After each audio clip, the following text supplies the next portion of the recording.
10 जनवरी 2026 को लखनऊ के मोती महल लॉन में हम अवध कॉन्क्लेव को फिर से लेके आ रहे हैं। ये हमारा एक सालाना इवेंट होता है जिसमें हम देश के चुनिंदा लोगों को देश की महत्वपूर्ण समस्याओं पे बातचीत करने के लिए बुलाते हैं। ऑडियंस इंटरेक्शन होता है, सीरियस बातें होती हैं, क्या हुआ उस पर बातचीत होती है, क्या होगा उस पर होती है और क्या होना चाहिए इस पर एक गंभीर विचार विमर्श होता है। इस आयोजन को 10 जनवरी को हम कर रहे हैं। आपसे आग्रह है कि आपके जो दोस्त मित्र लखनऊ में हो उनसे कहिए, और साथ में आपसे एक विनम्र निवेदन और भी है कि हमें आर्थिक सहयोग करिए। इस आयोजन को करने में बहुत से रिसोर्सेज की ज़रूरत होती है, उसमें आर्थिक पक्ष भी एक इम्पॉर्टेंट रिसोर्स है और आपके आर्थिक सहयोग की हमें आवश्यकता है। बहुत बहुत धन्यवाद। नमस्ते, थर्ड आई में आपका स्वागत है। एक गंभीर विषय, क्योंकि इस समय चुनाव भारत में पश्चिम बंगाल के चुनाव हैं और बांग्लादेश में उनके जनरल इलेक्शंस हैं, और ऐसे समय में दोनों तरफ के राजनेता अगर केवल और केवल चुनाव कैसे जीता जाए, चुनाव में कैसे वोट मिले, केवल इसी को अपने पहली प्रायोरिटी रखेंगे और देश को पीछे रखेंगे, तो ये निश्चित मान लीजिए कि दोनों देशों का इससे नुकसान होगा। बांग्लादेश अभी तक कोई इस तरह की बहुत प्रोवोकेटिव बात नहीं कह रहा है, लेकिन जो प्रोवोकेटिव एक्शन उनके यहाँ हो रहे होंगे, लेकिन वो उनकी इंटरनल पॉलिटिक्स है। लेकिन भारत में जो हमारे अमित शाह साहब, एक तो जब इलेक्शन आता है तो अमित शाह साहब बंगाल इतना ज़्यादा दौड़ने लगते हैं, इतना ज़्यादा दौड़ने लगते हैं, और फिर वो वहाँ पे नए नए प्रोवोकेशन, नई नई चीज़ें ईजाद करके लोगों के दिमाग को भ्रमित करते हैं, देश को गुमराह करते हैं और जो वास्तविकता है उससे दूर ले जाते हैं। अमित शाह साहब, अभी आप मैं पहले आपको उनका वीडियो सुन लीजिए, कि इसलिए क्योंकि वहीं से सारी बातें समझ में आएंगी। ममता जी, मैं आज आपको इस सार्वजनिक प्रेस वार्ता में पूछना चाहता हूं कि कौन सी सरकार है बांग्लादेश की पूरी सीमा पर जो वाड़बंदी करने के लिए, बॉर्डर पर फेंसिंग करने के लिए जमीन नहीं देती है। अगर आप जवाब न दे पाए तो मैं ही देता हूं, आपकी ही सरकार है जो जमीन नहीं देती है, जिसके कारण फेंसिंग का काम समाप्त नहीं होता है। फिर भी भौगोलिक रूप से कठिन सीमा पर से कोई घुस कर आता है तो कहां जाता है? सबसे पहले बंगाल के गांव में जाता है। आपका पटवारी क्या कर रहा है? आपका थाना क्या कर रहा है? क्यों इसको अरेस्ट नहीं किया जाता? क्यों उस पर केस दर्ज नहीं होता? क्यों इसको वापस भेजा नहीं जाता? जवाब है क्या आपके पास? क्या बंगाल की मुख्यमंत्री जवाब दे सकती है कि असम में घुसपैठ क्यों बंद हो गई? त्रिपुरा में घुसपैठ क्यों बंद हो गई? गुजरात और राजस्थान की बॉर्डर पर घुसपैठ क्यों नहीं होती है? पंजाब की बॉर्डर पर घुसपैठ क्यों नहीं होती है? कश्मीर की बॉर्डर पर घुसपैठ क्यों नहीं होती है? सिर्फ बंगाल में क्यों होती है? क्योंकि आपकी निगहबानी में घुसपैठ कराई जाती है और बंगाल को धीरे धीरे डेमोग्राफी चेंज कर आप आपकी वोट बैंक को पुख्ता करनी चाहती है। मगर ये लंबा नहीं चलेगा। आपने वीडियो देख लिया, लग रहा है कि ये जो पश्चिम बंगाल है वो बांग्लादेश के घुसपैठियों के साथ कुछ उन्होंने अंडरस्टैंडिंग कर ली है, कुछ एक लिखित हुआ है कि तुम आओ और इस देश को कमजोर करो। अमित शाह साहब, जब बांग्लादेश बना था 1971 में, उस समय जब आप तो खुद ही कहते हैं, आपके मोदी जी के उस समय उन्होंने कितना उस स्वतंत्रता संघर्ष के लिए काम किया था और जेल भी चले गए थे। वो तो ये भी क्लेम करते हैं कि उस समय जेल क्यों चले गए थे नहीं मालूम, जेल चले गए थे। उस स्वतंत्रता संघर्ष के समय अगर किसी एक स्टेट ने सबसे ज़्यादा सहा था और सबसे ज़्यादा सफ़र किया था तो उस स्टेट का नाम वेस्ट बंगाल था। वेस्ट बंगाल के लिए वहाँ के शरणार्थी आना कोई वेलकम स्टेप नहीं है, लेकिन चूंकि बॉर्डर केवल सिर्फ बॉर्डर के सुरक्षा का काम आपकी बीएसएफ का है, जिसको डायरेक्टली आप देख रहे हैं, तो फेल्योर आपका है। अपनी गलती, अपनी गैर जिम्मेदारी, अपने फेल्योर को छुपाने के लिए आप दूसरे के ऊपर चिल्लाने से काम नहीं चलेगा।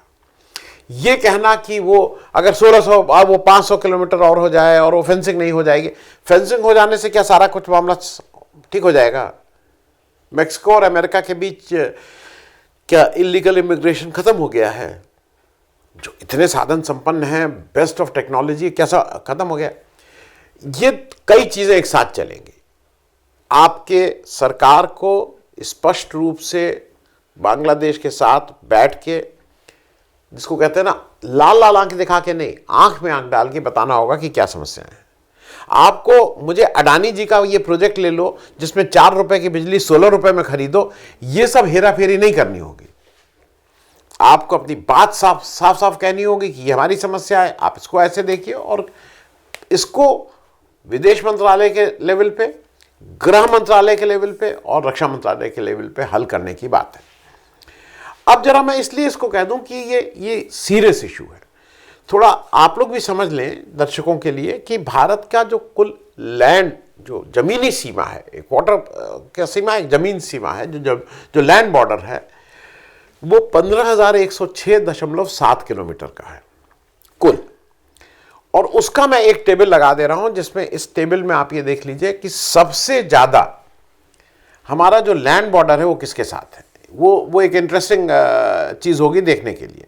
हमारा सबसे ज्यादा लैंड बॉर्डर बांग्लादेश के साथ है, 4096.7, 4096.7 किलोमीटर्स केवल बांग्लादेश के साथ है।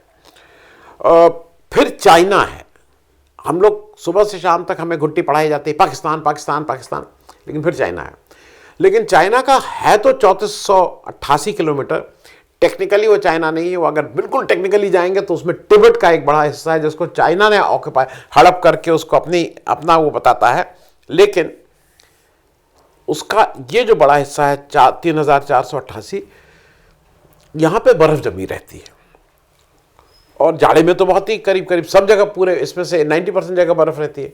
लेकिन बाकी दिनों में भी यह हाई ऑल्टीट्यूड है, कोई उस तरह से नहीं है जिस तरह से बांग्लादेश का बॉर्डर है। फिर पाकिस्तान है 3323, नेपाल 1751, म्यांमार 1643, भूटान 699 और अफगानिस्तान 106 किलोमीटर। ये फिगर और ये चीज समझा मैं इसलिए रहा हूं कि बांग्लादेश का बॉर्डर आपका सबसे बड़ा, बांग्लादेश एक आपका ऐसा देश जो आपके सहोदर जैसा था, आपके भाई जैसा था। उस बांग्लादेश का ये जो 4096.7 किलोमीटर का बॉर्डर है, वो भारत की 5 स्टेट से लगता है। भारत की 5 स्टेट उससे प्रभावित होती हैं। सबसे लंबा बॉर्डर वेस्ट बंगाल के साथ है। मैं ये भी आपको दिखा दे रहा हूं। सबसे लंबा बॉर्डर वेस्ट बंगाल 2216.7, त्रिपुरा 856, मेघालय 443, मिजोरम 308 और असम 263। ये सारी फिगर्स इसलिए आपको मैं समझा रहा हूं कि अहमियत क्या है। अब बांग्लादेश का एक बहुत बेसिक सी चीज यह है कि बांग्लादेश में जो भाषा है, जो कल्चर है, वो और हमारे वेस्ट बंगाल के कल्चर और भाषा में बहुत सिमिलैरिटी है। जैसे पंजाब, जो हमारा भारत का पंजाब है, और जो पंजाब पाकिस्तान में पंजाब है, उनमें बहुत सिमिलैरिटीज है। तो जब आप शाहरुख खान एक कोई आईपीएल में और ये आईपीएल के जो प्लेयर बनाए ये आपने बनाए हैं, जय शाह साहब, अमित शाह साहब, आपके लड़के ने ये सब किया है, उससे तो पूछ लेते एक बार। उस आईपीएल में अगर वो एक बांग्लादेश प्लेयर को, उनके जिस टीम को वो ओन करते हैं, उस टीम में एक वो प्लेयर आ जाता है बांग्लादेश, इतनी ट्रोल होता है, इतना ट्रोल लगता है कि वो जो प्लेयर आएगा अपने साथ कई लाख घुसपैठिए ले आएगा। और किसी ने ठीक ही प्रश्न पूछा, 2 प्रश्न। एक तो आईपीएल आपके लड़के की सरपरस्ती में हो रहा है, उससे पूछिए क्यों वो बांग्लादेश के लोगों को, अगर आपको ये गलत लगता है। दूसरा, ये भी समझने वाली बात है, शेख हसीना यहाँ क्यों है, शेख हसीना की स्टेटस क्या है, ये तो देश के सामने आपको बताना चाहिए, आपको भी और मोदी जी को भी। वो फ्यूजिटिव हैं, उनको आपने पॉलिटिकल असाइलम दे रखा, आपने उनको क्या कि वो घुसपैठियां हैं, कोई तो स्टेटस बताइए ना, वो यहां किस हैसियत से रह रही हैं। ये बात मैं सिर्फ इसलिए कह रहा हूं कि इन बात को आप एड्रेस नहीं करके केवल अपने फायदे के लिए, क्योंकि आप क्या कर रहे हैं, आपने शुरुआत कहां से की, आपको याद है, शेख हसीना को अपना देश छोड़ना पड़ा, अपना देश क्यों छोड़ना पड़ा? क्योंकि वहां के जो इलेक्शंस हो रहे थे 2014, 2018, 2024 के जो जनरल इलेक्शन थे, वहां की जो मेन ऑपोजिशन पार्टी है बीएनपी, बांग्लादेश नेशनल पार्टी, जिसकी खालिदा जिया जी अध्यक्षा थी, जो अभी जिनकी मृत्यु हुई है, वो बार बार ये आरोप लगा रही थी कि आपका इलेक्शन कमीशन बिका हुआ है, अवामी लीग के हिसाब से, सरकार जिसकी अवामी लीग की थी उनके हिसाब से चलता है, वो स्वतंत्र नहीं है, वो इलेक्शन में बेईमानी कराता है। और ये ऑपोजिशन लगातार कह रहा था, और इस हद तक कह रहा था कि उसने 2024 के इलेक्शन का बायकॉट किया। इस तरह की आवाजें तो हिंदुस्तान में भी उठ रही हैं। हिंदुस्तान का मेन ऑपोजिशन पार्टी तो कांग्रेस कह ही रही है कि आप इलेक्शन कमीशन जो है बायस्ड है, लेवल प्लेइंग फील्ड नहीं देता है। इस तरह की बातें वहां पे भी हो रही थी, और इस तरह की बातें इस देश में भी उठने लगी हैं कि इलेक्शन का बहिष्कार करना चाहिए। 2024 में उन्होंने बहिष्कार किया था बीएनपी ने, आप अकेले इलेक्शन में लड़ रहे थे। ऐसी कहने को कुछ पार्टियां थी, लेकिन आप अकेले लड़ रहे थे। और उसका नतीजा क्या हुआ? फरवरी में 2024 में इलेक्शन हुआ, अगस्त में आपको अपनी जान बचा के वहां से भागना पड़ा। क्योंकि अगर आप लोकतांत्रिक वैल्यूज को कॉम्प्रोमाइज करेंगे तो लोगों का गुस्सा निकलेगा, वो गुस्सा होंगे। तो ये जरा अमित शाह साहब आप ये भी समझिए कि उनका जो शेख हसीना साहब को आप यहां रखे हुए, और सिर्फ रखे ही नहीं है, मैंने उस समय भी कहा था, मेरे वो वीडियोस हैं। शेख हसीना साहब 4-6 महीना पहले जब अवामी लीग की जो रैली थी उसको यहां से वर्चुअली एड्रेस करने लगी, तो मैंने कहा था ये ठीक नहीं है, आप आइए रहिए, ठीक है, हमारे पुराने संबंध हैं, हम लोग उनको बिल्कुल देना चाहिए, लेकिन आप यहां से कोई पॉलिटिकल एक्टिविटी ना करिए। क्योंकि वहां पे जो एक सरकार है वो आपसे जवाब मांग रही है। आपके ऊपर मुकदमा चला है जो यूएन द्वारा अप्रूव ट्रिब्यूनल ने चलाया है, और जिसमें आपको दोषी पाया गया है, आपको हत्या का जिम्मेदार ठहराया गया, और आपको वापस मांगा जा रहा है। यहां से आप पॉलिटिकल एक्टिविटी कर रही हैं, चिढ़ा रही हैं। लगातार जो वहां के प्रेजेंट मोहम्मद यूनुस है, उनको आप गाली दे रही हैं। और बीजेपी अपने फायदे के लिए आपसे ये भी कहलवा रही है कि वहां अभी नहीं, पहले आपको याद है ना कि हिंदुओं के ऊपर बड़ा अत्याचार हो रहा है। ये बात इसलिए समझना जरूरी है कि ये जितनी जल्दी समझ में आ जाएगा उतना देश के लिए ठीक रहेगा। मैं थोड़ा इस बात को और बता दूं कि जो भी वर्तमान नेतृत्व है उससे भारत का क्या, वो तो बांग्लादेश का नेतृत्व है, उनकी वो है। हम उसके पक्ष और विपक्ष में क्यों हो जाएं? क्योंकि एक जगह का एक्सप्लेनेशन नहीं है। आज आपको 2 प्रायोरिटी डिसाइड करनी होंगी। पहली प्रायोरिटी, हम अपने देश में किसी स्टेट में इलेक्शन जीतने के लिए अपने इंटरनेशनल रिलेशंस को खराब नहीं करेंगे, किसी एक देश विशेष को, किसी एक जगह के लोगों को घुसपैठिया बोलना, उनको टारगेट नहीं करेंगे। बिल्कुल एक आदमी नहीं आना चाहिए वहां से, बिल्कुल लगाइए, बाड़बंदी करिए। दूसरी बात, हम देश के हित से ऊपर किसी व्यापारी का हित नहीं रखेंगे कि उस व्यापारी को फायदा हो जाए, 4 का माल 16 में बेच दे, इधर का उधर टिका दे, वहां पैसा दे दे, यहां पैसा। ये हम किसी व्यापारी हित के चक्कर में देश के हित को उसके ऊपर रखेंगे। करिए व्यापार, लीजिए, घूस फूस दीजिए, लीजिए, ये सब करिए, लेकिन not at the cost of the nation. तो ये दोनों चीजें हैं।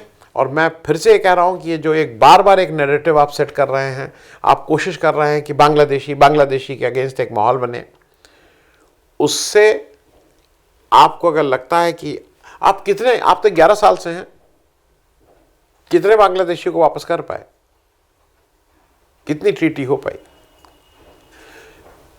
मैं बार एम्फसाइज ये कर रहा हूं कि ये जो भी हो रहा है बिल्कुल घुसपैठिए नहीं आने चाहिए। कौन कहेगा कि आने चाहिए, लेकिन एक ठीक पॉलिसी के साथ, एक एग्जीक्यूशन प्लान, एक प्लान बना के करिए। लेकिन हर बांग्लादेशी को, हर बांग्ला बोलने वाले को अगर बांग्लादेशी करके टारगेट करेंगे तो वो मेरे ख्याल में देशी उसका नुकसान हो रहा है, और उस नुकसान को सुबह से शाम तक केवल इलेक्शन जीतने के लिए आप अंजाम दे रहे हैं। Thank you so much. धन्यवाद।